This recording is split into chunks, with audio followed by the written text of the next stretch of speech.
అకౌంట్లో నుంచి నేను ఎక్కడ పెట్టను. అంటే మాక్సిమం ఎక్కడి నుంచి తీస్తామంటే అమ్మా బీరువాలో పెట్టను కాదు. అంటే మీరు ఎంత స్ట్రిక్ట్ పోలీస్ ఆఫీసరో అంత మనసున్న వ్యక్తి కాబట్టి జనరల్గా కాకా పడుతున్నావా మమ్మీని? చిచి నిజం ఫ్యాక్ట్స్ చెప్తానమ్మా. సో దీనికి మీరు ఏం చేస్తారు తెలుసా, అంటే ఇప్పుడు స్టేషన్కి వెళ్తారు, ఎవరో ఒక ఆఫీసర్ లేడీ ఆఫీసర్ కానీ కానిస్టేబుల్ కానీ అవసరమైనప్పుడు ఏం చేస్తారు, మీరు మనసుతో ఆలోచించి పరిస్థితి డబ్బులు తీసి ఇచ్చేస్తారు. ఆ ఒక్క ఆస్పెక్ట్ కాబట్టి వాళ్ళ కష్టాలు ఉన్నారు కాబట్టి ఇస్తాను. సో ఇప్పుడు మా అవసరాలు కూడా కొన్ని కొన్ని ఉంటాయి. ఉంటాయి అమ్మా, కొన్ని ఏం చెప్పుకుంటాం చెప్పు. మా ఏజ్ మూవీస్ కి వెళ్తాం, ఇలాంటివి ఉంటాయి కాబట్టి. సో గర్ల్ ఫ్రెండ్స్ ఏమైనా ఉన్నారా? మీరుండగా గర్ల్ ఫ్రెండ్స్ ఆడు ఉంటారు. మిమ్మల్ని చూస్తే భయంతో అది పక్కన వంకాయ తోట మానేశారు కాబట్టి అప్పుడప్పుడు ఆ పర్సులో అదే క్లాస్ లేదు కొంచెం బోర్ చిలుపుగా చేయాలంటే చూసారా చూసారా అంతే. ఎందుకు అనవసరంగా ఇలాంటి ప్రశ్నలు అడుగుతారు, ఇలాంటి సమాధానాలు చెప్పిస్తారు. ఇలాంటి ప్రశ్నలు అడగబట్టి నాకు తెలుస్తుంది. నెక్స్ట్ టైం నేను జాగ్రత్త. ఇంకా నువ్వు నెక్స్ట్ ప్రశ్న అడిగేదానికి నేను సమాధానం చెప్పనయా, సీక్రెట్స్ బయటకు వచ్చేస్తున్నాయి. రావాలి అడగాలి. అడగాల సరే, అమ్మ అడగమన్న తర్వాత అడగండి. సెకండ్ కూడా ఏం చెప్పమంటారు, బీరకాయలేమో పీచు అంటే ఫైబర్ చాలా మంచిది, కాకరకాయ మంచిది, చాలా మంచిది, షుగర్ కంట్రోల్ చేస్తుంది, గ్లూకోజ్ కంట్రోల్ చేస్తుంది. అబ్బబ్బబ్బబ్బ ఇది తినలేక. అది మీద పిజ్జాలు బర్గర్లు ఇవన్నీ అవసరమా? టేస్టీ ఉంటాయమ్మా, టేస్టీ ఉంటే హెల్త్ పోద్ది కదా. ఇది అమ్మా మాకు ఎలా ఉంటుందంటే we live for the small moment. ఈ స్మాల్ మూమెంట్ లో ఆనందం ఏమి ఇచ్చింది, అడ్రినల్ రష్. ఈ మధ్య ఒక కొత్త పదం అడ్రినల్ రష్ వచ్చేస్తుంది మాకు అని. సో అవి అడ్రినల్ రష్ ఇస్తున్నాయి కాబట్టి అటువైపు మేము వెళ్తున్నాం. కానీ మీరు చెప్పే కాకరకాయ, మీరు చెప్పే బీరకాయ అబ్బాయి వినం కదా మేము. అడ్రినల్ రష్ కావాలి మాకు. అయిన తర్వాత ఏముంది, పరిగెట్టం. ఇంకా పరిగెత్తడానికి కుదరదు, అన్ని రోగాలు ఉంటాయి బాడీలో. ఫ్యామిలీ ఫంక్షన్ మంచి ఫంక్షనే కదా. ఫ్యామిలీ ఫంక్షన్ అంటే బోర్ కొడుతుంది కదమ్మా. అంటే నైట్ పార్టీస్ బాగుంటాయా? పబ్బులు బాగుంటాయా? That's too good. చాలా బాగుంటుంది. డించిక్ అని మ్యూజిక్లు ఉంటాయి, డీజే గళ్ళు. అప్పుడు మేము రైడ్లు చేస్తాం, అది బాగుంటుందా? అంటే మీరు రైడ్లు చేస్తారు కాబట్టి నేను వెళ్ళట్లేదు, తప్పట్లేదు. మా అమ్మగారి ముందు నేను దొరికితే బాగుంటుంది కదా, ఆవిడ అసలు బాగుంటుంది అందరి ముందు. లాఠీ తీసి పెద్ద కొట్టుడు కొట్టి తీసుకెళ్లి బొక్కలో పెడితే ఎలా ఉంటుంది? అందుకే అందుకనే అవసరమా ఈ పబ్బులు, అవసరమా? అంటే ఫ్యామిలీ ఫంక్షన్కి వస్తే ఆయన ఏదో సర్లేండి, ఇంకేం చెప్తాం. మీ ఫ్రెండ్స్ మీరు కూర్చొని సరదాగా మాట్లాడుకోవాలన్నా, ఫంక్షన్ చేసుకోవాలన్నా పైన టెర్రస్ ఉంది కదా, అక్కడ కూర్చోండి, నేను డిస్టర్బ్ చేయను. అంటే డీజే పైన పెడితే ఊరుకోరు కదా, కాబట్టి పెట్టేమంటాను నేను. అబ్బా ఇలాంటి మదరు చేయకూడదని నేను కోరుకోను. అసలు మీలాగా ఆలోచించి ఇంట్లోనే చేసుకోండాయా అంతా అంటే అసలు బయటికి ఎందుకు వెళ్తామమ్మా? సో ఇలాంటి మదర్స్ ఉండాలి. ప్లీజ్ మదర్స్ కొంచెం మారండి, అంత అవకాశం ఇవ్వండి మాకు. ఇది చేస్తే టెర్రస్సే మా పబ్బు.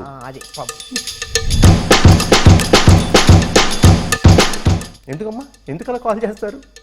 నేను బిజీ అమ్మా అని చెప్తాను. బిడ్డలు కరెక్ట్గా ఉన్నా పక్కన వాళ్ళందరూ చెడగొట్టడానికి. సో అది జరగకుండా ఉండడం కోసం కేర్, ఎక్స్ట్రా కేర్ తీసుకుంటున్నాను. అది తప్పు. ఎంత మా డ్యూటీ ఉన్నా ఇంట్లో నా కొడుకు కరెక్ట్గా ఉన్నాడా లేదా, తప్పు చేయకుండా ఉన్నాడా లేదా, ఈ జాగ్రత్తలు. అదొకటమ్మా. ఇంకొకటి దీనికి యాడింగ్ టు ఇట్, ఫ్యామిలీ కంటే ముఖ్యమైనది ఏది ఉండకూడదు కదా. ఒక అలా చేయడం తప్పు, నేను ఒప్పుకుంటాను. ఫ్యామిలీ రెండోసారి ఫోన్ చేస్తుంది అంటే మనం ఎంత బిజీగా ఉన్నా ఆ కాల్ని అటెండ్ చేయాలి. దట్ ఈస్ మన బాధ్యత. కాల్ అటెండ్ చేయకపోతే ఏదో తప్పు చేస్తున్నాను అంతే. కరెక్ట్గా చెప్పారు మీరు. డెఫినెట్గా ఎందుకు కాల్ అంత అంత బిజీ ఉంటుంది ప్రపంచంలో. ఫ్యామిలీ కంటే ముఖ్యం, అమ్మ కంటే ముఖ్యం ఉండదు. So I'm with you. నాకు తెలిసి వాళ్ళ అడిగిన కోరికలు అంటే మంచి మార్క్స్ తెచ్చుకోండి, బాగుండండి, ఆ రెండు చేసేస్తే సరిపోద్దమ్మా. ఆ రెండు చేయగలిగితే you give a free and. ఇందాక ఒక అద్భుతమైన మాట, ఎందుకు బయటికి వెళ్ళి ఏదో చేస్తారు, పైన టెర్రస్ ఉంది ఇక్కడే ఉండు. సో ఐ థింక్ అది బెస్ట్ టైం కదా. మంచి మార్క్స్ మీరు చెప్పినట్టు, మంచి బిహేవియర్, మంచి మార్క్స్ తెచ్చుకొని ఒక రైట్ ట్రాక్ లో ఉంటే మీరే ఒప్పుకుంటారు కదా. 100%.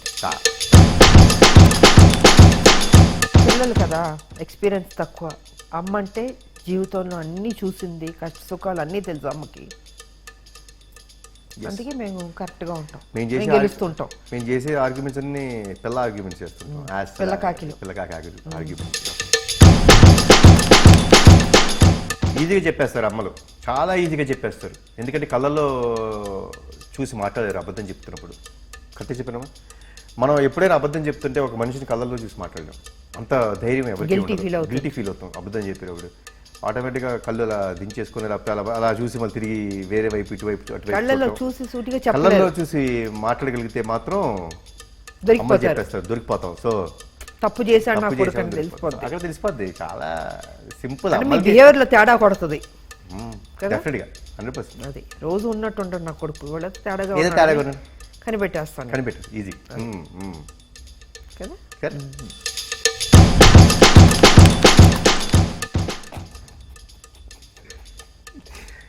ఏముందమ్మా, గర్ల్ ఫ్రెండ్తో మాట్లాడుకున్నప్పుడు ఏం చేస్తున్నాను. సో ఫోన్లన్నీ రెస్ట్ రూమ్ లో ఉంటుందా? అది అసలు ఈ మధ్య మీరు భలేవారు.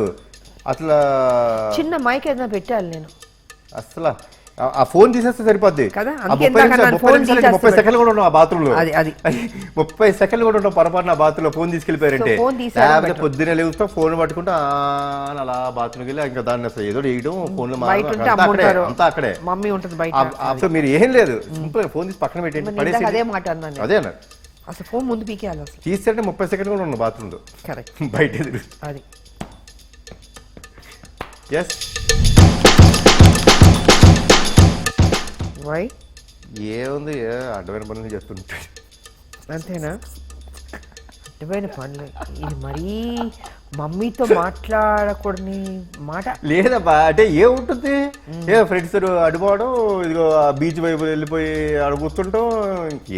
చాపాటి కబుర్లు, పెచ్చాపాటి కబుర్లు, వారు పొరికిల్లా రోడ్డు పొరికిల్లాగా తయారవడం. పర్ఫెక్ట్ గా చెప్పారు. అలా ఏ అవుతుంది, పొరికే చెప్పిన దగ్గర రావడానికి ఏముంటుంది. ఏముంటుంది అంత దేశంలో ఉద్ధరించే పనులు అయితే మేము చెయ్యం. ఏముండదు, ఏం చేస్తారు? ఏం చెయ్యం. జీవితంలో ఏదైనా సాధించాలని రాదా మీకు? అది ఎంతకాలం ఇలాగే పొరికిల్లా తిరుగుతారు? అది మీలో కసి లేదా, ఆ ఫైర్ లేదా మీలో? అంటే ఒక ఐడియాతో నీ జీవితం మార్చేస్తున్న ఐడియాలో ఉంటాం మేము. అదే అంత ఎక్కువ easy. కష్టపడకూడదు, సినిమాలా కాదు, సింపుల్ గా అయిపోవాలి అన్ని. సినిమాలా కాదు. ట్రాక్ తప్పాడు అని అర్థమైపోద్ది. కరెక్టే కదమ్మా? ట్రాక్ తప్పాడు అంతే. అందుకే షేర్ చేసుకోలేకపోతున్నాడు, గిల్టీ ఫీల్ అవుతున్నాడు, చెప్పుకునే ధైర్యం సరిపోవట్లేదు. 100% పర్ఫెక్ట్. అంటే ఊబిలోకి వెళ్ళిపోయాడు, అంతే. బయటికి రాలేడు కదా, చెప్పుకోలేకపోయాడు. సో మునిగిపోయి ఉన్నాడు. అంటే ఆ తప్పులో మునిగిపోయి ఉన్నాడు అని అర్థం కదా. కన్ఫర్మ్. అది సో వద్దు, అది జరగకూడదు. అంతే. సో ఇవన్నీ జరగకూడదంటే అందరూ కంపల్సరీ పేరెంట్స్ మాట వినండి. యా, తప్పు చేయొచ్చు, నేను తప్పు చేయకూడదు, తప్పు చేయమని అంటారు. ఏదో అనుకోకుండా ఒక మిస్టేక్ జరగచ్చు, కానీ ధైర్యంగా ఆ తప్పుని యాక్సెప్ట్ చేసే ధైర్యం మనకు ఉండాలి. వెళ్ళి తప్పు చేస్తే అమ్మా నాన్నకి చెప్పండి, తప్పు చేసావమ్మా ఏదైనా హెల్ప్ చేయండి. చెప్పగలిగితే చాలమ్మా. They will take care of you world, they will bring down the world for you. తల్లి ఎప్పుడు ఎన్ని తప్పులు చేసిన కొడుకు మళ్ళీ కొడుకునే సపోర్ట్ చేస్తుంది. తల్లి ప్రేమ ఉంటే అది. అందుకే ధైర్యంగా చెప్పండి. ఎందుకంటే తల్లే మెయిన్. అంతే. తల్లి సపోర్ట్ చేస్తుందని ఆ తప్పులు చేయొద్దు అని నేను అంటే ప్రతిదీ కరెక్ట్ కాదు, నాట్ ఫర్ గ్రాంటెడ్. బట్ నిజంగా తెలియక సర్కమ్స్టాన్సెస్ వల్ల అయితే మాత్రం ధైర్యంగా వెళ్ళి చెప్తే వాళ్ళు ప్రొటెక్ట్ చేస్తారు, అంతే కదా, బయట వేస్తారు. అమ్మ ఇప్పుడు దాకా మనం చెప్పింది గూగుల్లో మోస్ట్ సర్చ్డ్ ఇవన్నీ జరుగుతున్నాయి. అసలు ఇవన్నీ సర్చింగ్ చేసుకొని ఇలాంటివన్నీ చేయకోకుండా ఉండాలంటే ఒక కొడుకుగా నేను చేయాల్సింది ఏంటో తెలుసా? అమ్మ చెప్పిన దారిలో వెళ్ళటం, అమ్మ చెప్పిన మాట వినటం, ఒబీడియంట్గా ఉంటే చాలు. ఇలాంటి సర్చింగ్లు ఏమీ చేయక్కర్లేదు, అంతే కదా. అంత పర్ఫెక్ట్గా life will be great. Listen to the mothers, because అమ్మ కంటే నాకు తెలిసి ఈ ప్రపంచంలో అమ్మ ఆ కొడుక్కి ఏది బెస్టో, ఎలా ఉండాలి, తన జీవితం ఎలా ఉండాలో ఆవిడిచ్చేంత సలహా నాకు తెలిసి ప్రపంచంలో ఎవరు impossible. Follow what your mother says and you'll definitely be in the best path. మీరు చెప్పిన అన్ని ఫాలో అవ్వగలిగితే చాలు, will be in the best path. హ్యాపీగా ఉండొచ్చు లైఫ్, ఏ టెన్షన్ లేదు. అలా ఉండండి. గూగుల్ సెర్చ్లో ఏం అవసరం లేదు, అమ్మే గూగుల్, అమ్మే సర్వస్వం. సో నా బిడ్డ ఆన్సర్ కరెక్ట్గా చెప్పేశాడు, 100% పాస్ అయిపోయాడు నా బిడ్డ. Thank you